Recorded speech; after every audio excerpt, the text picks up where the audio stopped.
हाँ जी दोस्तों, नमस्कार। मैं हिंदी प्राध्यापिका राजबाला आपके अपने YouTube चैनल हिंदी साहित्य समीक्षा पर आपका स्वागत करती हूँ।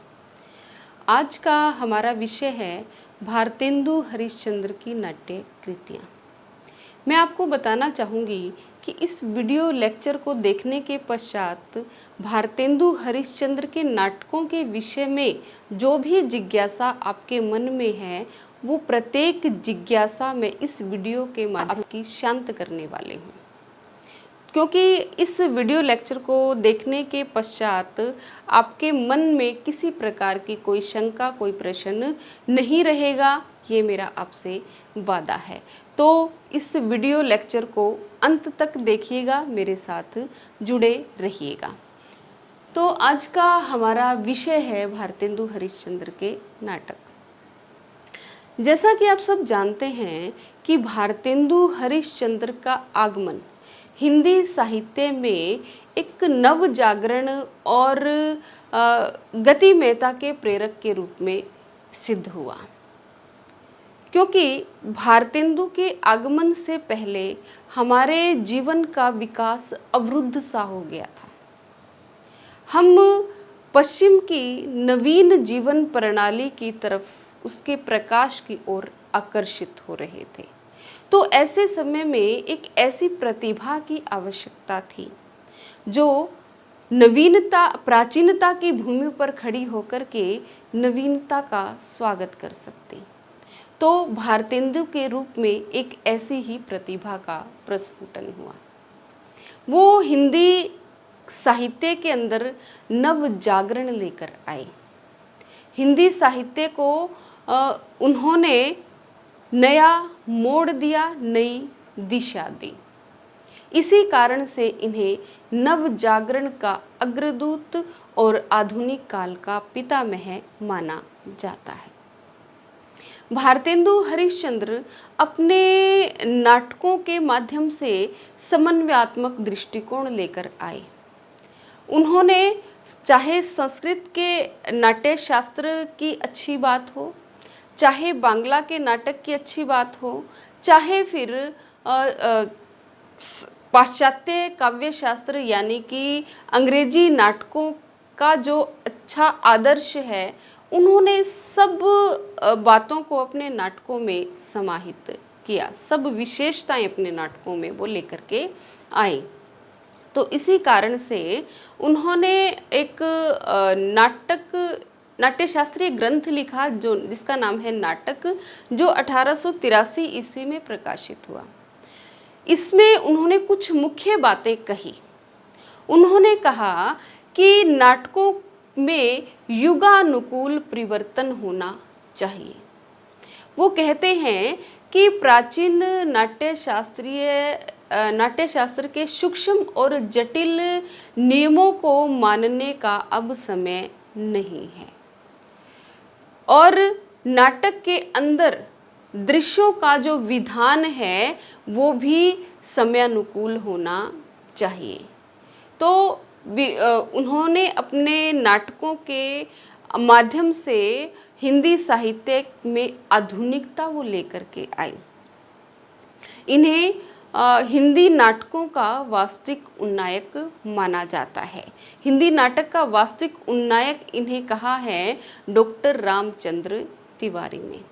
डॉक्टर नगेंद्र भी इन्हें हिंदी साहित्य का डॉक्टर नगेंद्र भी इन्हें प्रथम हिंदी नाटककार मानते हैं, और इनके द्वारा लिखित विद्या सुंदर को ये हिंदी का, डॉक्टर नगेंद्र जो हैं वो हिंदी का प्रथम नाटक मानते हैं। तो भारतेंदु हरिश्चंद्र ने अपने जीवन में कुल 17 नाटकों को रचा, जिसमें से कुछ उनके अनूदित नाटक थे और कुछ उनके मौलिक नाटक थे। कुछ एक नाटक ऐसे थे जो वो लिखते लिखते अधूरा भी छोड़ गए थे। तो उन सभी नाटकों की बात मैं अपने इस लेक्चर में और इससे अगले लेक्चर में करने वाली हूँ। तो आज के लेक्चर में हम बात करेंगे भारतेंदु हरिश्चंद्र के अनूदित नाटकों की। मैं इस लेक्चर में बात करूँगी।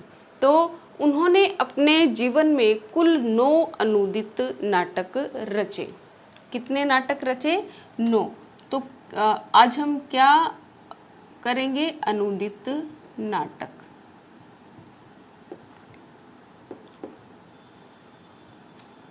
अनूदित नाटक, सबसे पहला अनूदित नाटक है इनका विद्या सुंदर,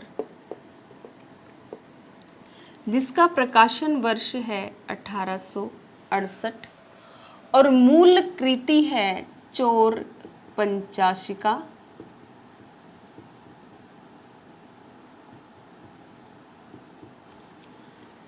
भाषा संस्कृत, भाषा क्या है इसकी? संस्कृत है। और मूल कवि है इसके चोर कवि। तो यहां लिख लेते हैं नाट्यकृति, नाट्यकृति वर्ष, मूल कृति, भाषा और मूल कवि। मूल कवि। यहाँ नाट्य रूप की भी हम बात करेंगे, नाट्यकृति, और यहाँ हम बात करेंगे नाट्य रूप। ठीक है, नाट्यकृति कौन सी थी इनकी? विद्या सुंदर।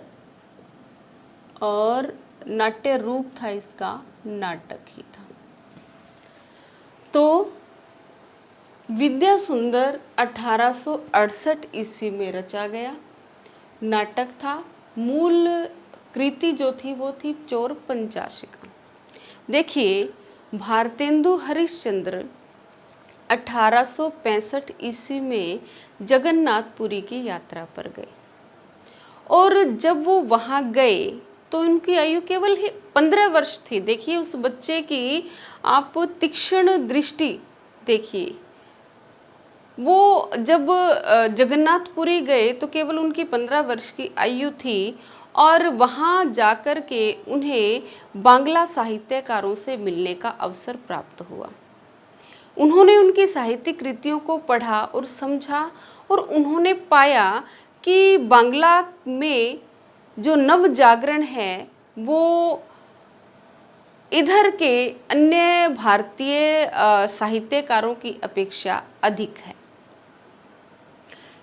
वो उन्होंने देखा कि बांग्ला के साहित्यकार अंग्रेजों का अपनी कृतियों में खुल कर के विरोध कर रहे हैं, उनकी शिक्षा नीति का। इसमें भारतेंदु हरिश्चंद्र 1865 ईस्वी में बंगाल में जगन्नाथपुरी की यात्रा पर गए, और उन्होंने वहाँ पर बांग्ला के साहित्यकारों को देखा और समझा। उन्होंने देखा कि बांग्ला साहित्यकारों में नव जागरण जो था वो बहुत अधिक प्रखर था। वो अंग्रेजों की नीतियों का अपनी रचनाओं में खुल कर के विरोध कर रहे थे।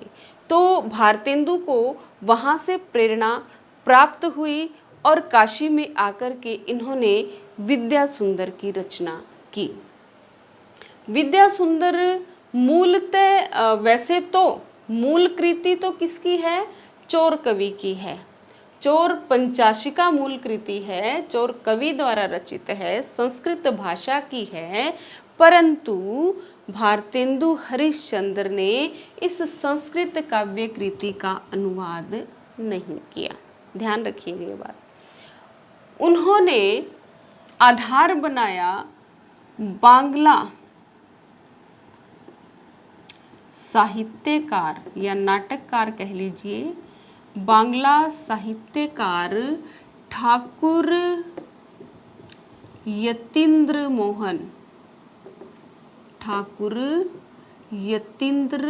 मोहन की रचना या नाटक विद्यासागर को। ठीक है, आया समझ में? किसको आधार बनाकर लिखा उन्होंने? मूलतः उन्होंने लिखा बांग्ला साहित्यकार ठाकुर यतीन्द्र मोहन की रचना विद्यासागर को आधार बना करके इन्होंने विद्या सुंदर नाटक की रचना की है। और इसकी कहानी प्रेम कहानी है। इस नाटक की विषय वस्तु क्या है कि इसमें वर्धमान नगर की राजकुमारी विद्या सुंदरी और कांचीपुरम के राजकुमार गुण सुंदर की प्रेम कहानी का वर्णन है कि किस प्रकार वो मिलते हैं, उनका प्रेम जागृत होता है और फिर किस प्रकार उनके प्रेम में समस्याएं या बाधाएं उत्पन्न होती हैं और उन बाधाओं को पार करके वो अंत में विवाह कर लेते हैं। तो इस पूरी कहानी का वर्णन विद्या सुंदर के अंदर देखने को मिलता है। तो आ गया होगा समझ में कि विद्या सुंदर की मूल प्रेरणा भारतेंदु हरिश्चंद्र को कहाँ से मिली? वो मिली बांग्ला साहित्यकार ठाकुर यतीन्द्र मोहन की रचना विद्यासागर से। ठीक है। उनकी अगली नाट्य कृति है, वो भी अनुदित है, जिसका नाम है रत्नावली। पता भी होगा आपको, रत्नावली ये भी 1868 में ये भी नाटक था, मतलब नाटिका थी। ये नाटक का छोटा रूप नाटिका थी और ये मूल कृति भी थी रत्नावली। मूल कृति का नाम भी क्या था? रत्नावली। और इसकी भाषा भी संस्कृत थी। इसकी भाषा भी संस्कृत थी और यह हर्ष के द्वारा रचित थी। मतलब मूल कवि जो संस्कृत के हैं उनका नाम हर्ष था और रत्नावली मूल नाम था और रत्नावली नाम से ही भारतेंदु हरिश्चंद्र ने इसका अनुवाद किया, परंतु ये रचना अधूरी है। भारतेंदु ने इसे पूर्ण नहीं किया। अगली इनकी अनुदित रचना है जिसका नाम है विडंबन, पाखंड विडंबन, पाखंड विडंबन, जो इन्होंने रची 1872 में और इसका मूल नाम है प्रबोध चंद्रोदय और ये संस्कृत भाषा की ही थी मूल कृति और इसके मूल कवि हैं कृष्ण कवि। कृष्ण कवि। तो प्रबोध चंद्रोदय के तीसरे अंक का अनुवाद किया गया है पाखंड विडंबन में। कब लिखी गई? 1872 में। मूल कवि कौन है? कृष्ण कवि हैं। अब इसकी विषय वस्तु क्या है? पाखंड विडंबन में भारतेंदु हरिश्चंद्र ने हमारे धर्म में आए व्यभिचार का वर्णन किया है। उन्होंने इसमें वर्णन किया है कि किस तरह लोग धर्म के सात्विक रूप को त्याग करके और अपनी इंद्रियों के वश में होकर धर्म के उदात्त स्वरूप को भूल जाते हैं। तो इस प्रकार की विषय वस्तु पाखंड विडंबन में मिलती है। अगली उनकी काव्य कृति है जिसका नाम है धनंजय विजय। धनंजय विजय। धनंजय आपको पता ही होगा किसका नाम है? अर्जुन का नाम है। धनंजय विजय ये 1873 में लिखी और धनंजय विजय ही इसका मूल नाम है। धनंजय विजय ही इस कृति का मूल नाम है और ये भी संस्कृत की रचना है। मूल भाषा इसकी क्या है? संस्कृत है और इसके मूल कवि हैं कांचन कवि। मूल कवि क्या है, कौन है, कांचन कवि है। और नाट्य रूप है इसका व्यायोग। व्यायोग। तो धनंजय विजय की विषय वस्तु क्या है कि जब पांडव अज्ञातवास के दौरान विराट नरेश के यहाँ रह रहे थे, तो जब उनका अज्ञातवास का अंतिम दिन था, कौरवों के द्वारा विराट का गोधन चुरा लिया गया था। तो उस गोधन को बचाने के लिए अकेले अर्जुन ने कौरवों की पूरी सेना को परास्त कर दिया था। तो उस कहानी को आधार बना करके ये नाटक लिखा गया है धनंजय विजय। और इसका नाटक रूप क्या है, व्यायोग। व्यायोग क्या होता है, ये नाटक के 10 रूपों में से नाटक का एक रूप है।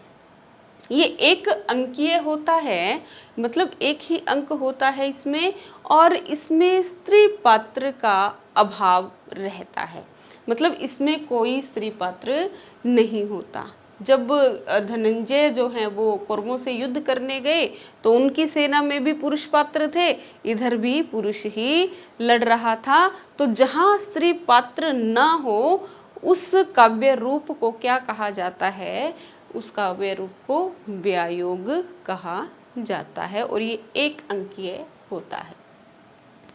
उसके बाद है इनकी नाट्य कृति जिसका नाम है कर्पूर मंजरी। कर्पूर मंजरी ये लिखी गई 1875 में, और इसके मूल कवि जो हैं, मूल कृति भी कर्पूर मंजरी है। मूल कृति का नाम भी कर्पूर मंजरी है, और भाषा इसकी है प्राकृत, और मूल कवि है इसके राजशेखर। यानी कि राजशेखर कृत कर्पूर मंजरी को आधार बना करके 1875 में भारतेंदु हरिश्चंद्र ने इसका अनुवाद किया। कर्पूर मंजरी भी मूलतः एक प्रेम कहानी है। इसमें राजा चंद्रपाल और कर्पूर मंजरी की प्रेम कथा और उनके विवाह को दर्शाया गया है। उसके बाद है अगली इनकी रचना सत्य हरिश्चंद्र। सत्य हरिश्चंद्र ये भी 1875 में ही इन्होंने रची थी। और ये जो मूल रचना थी ये क्षेमीश्वर कृत चंड कौशिक को आधार बना करके लिखी गई थी। तो मूल कृति क्या थी, चंड कौशिक। मूल कृति का नाम था चंड कौशिक। भाषा क्या थी, बांग्ला थी। और मूल कवि कौन थे इसके, क्षेमेश्वर। आया समझ में कि सत्य हरिश्चंद्र की कहानी आपने सुनी ही होगी कि हरिश्चंद्र का पुत्र सांप के द्वारा काट लिया जाता है, और मतलब उनकी शमशान घाट में उस समय वो कार्यरत थे, और जब उनकी पत्नी उसका शव लेकर के जाती है तो हरिश्चंद्र जो हैं वो उनसे पैसे मांगते हैं, शुल्क मांगते हैं, और शव को दफनाने नहीं देते। उनकी सत्यवादिता पर आधारित इसकी कहानी है। तो मूल लेखक कौन है, क्षेमेश्वर हैं। उनकी रचना कौन सी थी, चंड कौशिक बांग्ला भाषा में थी, जिसको 1875 में सत्य हरिश्चंद्र नाम से किसने अनुदित किया, भारतेंदु हरिश्चंद्र ने।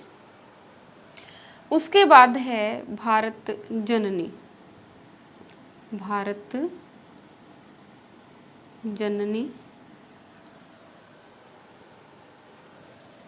नंबर 1, 2, 3, 4, 5, 6, 7। भारत जननी। भारत जननी की रचना हुई 1877 में और मूल कृति है भारत माता। मूल कृति है भारत माता। ये भी बांग्ला भाषा में ही थी। मतलब लेखक का इसका पता नहीं कौन था। बांग्ला भाषा के की रचना थी जिसका नाम था भारत माता, जिसे आधार बना करके भारतेंदु हरिश्चंद्र ने भारत जननी नाटक लिखा। कब लिखा? 1877 में। और इस भारत माता में भारतवासियों की दुर्दशा का चित्रण किया गया है।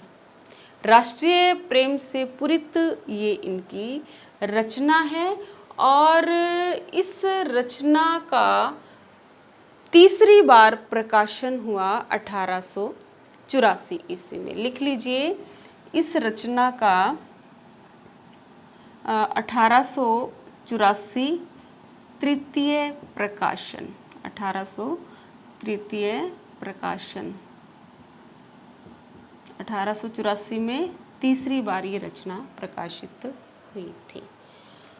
और इसी रचना है इनकी दुर्लभ बंधु।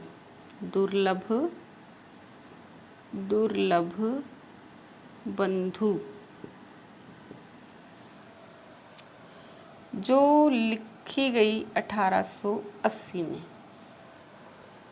मूल कृति है ये merchant of Venice.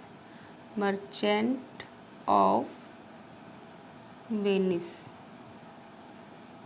Merchant of Venice. और भाषा क्या है इसकी? अंग्रेजी। अंग्रेजी भाषा में लिखी गई और मूल कृति अंग्रेजी की थी। और मूल कवि कौन थे इसके? मूल कवि थे इसके शेक्सपियर। तो मूल कवि थे शेक्सपियर, भाषा अंग्रेजी थी और मर्चेंट ऑफ वेनिस का अनुवाद इन्होंने दुर्लभ बंधु नाम से किया। अनुवाद ही नहीं किया बल्कि भारतीयकरण किया। और एक दूसरा नाम भी इसका मिल जाता है, वंशपुर का महाराज। वंशपुर का महाराज। मतलब भारतेंदु ने पहले इसको नाम दिया वंशपुर का महाराज और फिर इस कृति को नाम दे दिया दुर्लभ बंधु। लेकिन ये दुर्लभ बंधु भी क्या है? अधूरी है। ये भी पूरी नहीं है। तो रत्नावली भी अधूरी, दुर्लभ बंधु भी अधूरी। दुर्लभ बंधु को बाद में राधा कृष्ण दास ने पूरा किया था। एक और उनकी रचना है जिसका नाम है मुद्रा राक्षस। मुद्रा राक्षस। इस और मूल कृति का नाम भी मुद्रा राक्षस ही है। संस्कृत भाषा में है। मूल कृति किसमें है? संस्कृत भाषा में है। और मूल लेखक हैं इसके विशाखा दत्त। विशाखा दत्त मूल लेखक हैं इसके विशाखा दत्त। इसकी विषय वस्तु क्या है? इसमें चाणक्य के राजनीतिक दाव पेचों का वर्णन किया गया है कि किस प्रकार चाणक्य राक्षस को पराजित करते हैं, नंद का नाश करते हैं, चंद्रगुप्त को गद्दी पर बिठाते हैं और चंद्रगुप्त के गद्दी पर बैठ जाने के पश्चात राक्षस जो हैं वो उनका मंत्री पद स्वीकार कर लेते हैं। तो इन सब बातों का वर्णन इन नाट्य कृतियों में किया गया है। एक बार फिर से देख लीजिए, विद्या सुंदर 1868 ईस्वी में लिखी गई और मूल कृति चोर पंचाशिका थी। संस्कृत थी, चोर कवि थे, लेकिन किसको आधार बनाया ये बात याद रखिए। बांग्ला के नाटककार यतीन्द्र मोहन की विद्या सागर को आधार बना करके विद्या सुंदर की रचना इन्होंने की थी। रत्नावली अधूरी है, संस्कृत नाटककार हर्ष को आधार बना करके इन्होंने लिखी। पखंड विडंबन प्रबोध चंद्रोदय मूल नाम है और कृष्ण कवि की संस्कृत रचना को आधार बना करके लिखी और प्रबोध चंद्रोदय के तीसरे अंक का अनुवाद मिलता है। किसका मिलता है? तीसरे अंक का अनुवाद नंबर 3। धनंजय विजय, ये क्या है? व्यायोग। व्यायोग क्या होता है मैंने आपको बता दिया, 1873 और संस्कृत कवि कांचन की लिखी हुई है। कर्पूर मंजरी, ये प्राकृत कवि राजशेखर की मूल कृति है और इन्होंने ये लिखी 1875 में। सत्य हरिश्चंद्र, ये बांग्ला के साहित्यकार या नाटककार क्षेमेश्वर कृत चंडकोशिक पर आधारित है। भारत जननी, ये बांग्ला के साहित्यकार थे और इन्होंने लिखी थी भारत माता नाम से और इन्होंने फिर इसको प्रकाशित करवाया, अनुदित किया भारत जननी के नाम से 1877 में। अगली थी दुर्लभ बंधु, जो किसका अनुवाद है? शेक्सपियर के मर्चेंट ऑफ वेनिस का अनुवाद है और ये रचना अधूरी है और इसे बाद में राधा कृष्ण दास ने पूरा किया था। वंशपुर का महाराज इसका दूसरा नाम है। मुद्रा राक्षस, ये संस्कृत का नाटक है। विशाखा दत्त इसके मूल नाटककार हैं और इसके अंदर चाणक्य के राजनीतिक दांवपेचों का वर्णन किया है। उम्मीद है कि आपको ये वीडियो लेक्चर बहुत पसंद आया होगा और अगर आपको पसंद आया है तो मेरे चैनल को लाइक कीजिए, शेयर कीजिए और सब्सक्राइब कीजिए ताकि ज़्यादा से ज़्यादा लोगों को इसका फ़ायदा मिल सके। धन्यवाद।